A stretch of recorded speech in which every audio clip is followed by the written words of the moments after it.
Siamo con Giovanni Geremia. Giovanni, tu sei, come dire, la macchina pulsante di questa guida Venezia. Ci hai raccontato prima dei dati molto importanti che questa guida ha raccolto in questi anni e che quest'anno tocca un po', come dire, la vetta.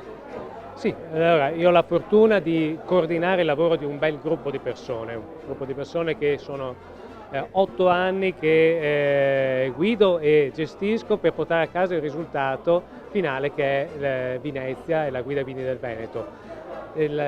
Quest'anno abbiamo implementato tutto il lavoro svolto da parte dei degustatori e dei redattori con una nuova versione della guida digitale, quindi il nuovo sito, aumentando quella che è la prospettiva da un punto di vista della cultura, del trasporto, dell'emozione, inserendo territori, inserendo percorsi e trasformando la guida ai vini del Veneto come un viaggio all'interno delle bellezze del Veneto, sia dal punto di vista enologico che gastronomico che culturale.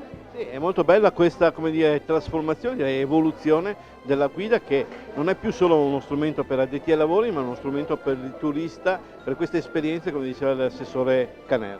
È un portale per la promozione enoturistica, è un portale per permettere a chi non conosce le bellezze del Veneto di entrare e approfondire tutte le tematiche dal punto di vista del mondo agricolo e del turismo. Un approfondimento che va ben oltre a quello che è semplicemente appunto il lavoro di degustazione e quindi un bel lavoro, un bel risultato. E quest'anno ancora di più direi perché c'è stata questa premiazione in diretta dopo una selezione fatta pochi minuti prima qui in sala di come dire, di un panel qualificato e che ha creato suspense fino alla fine.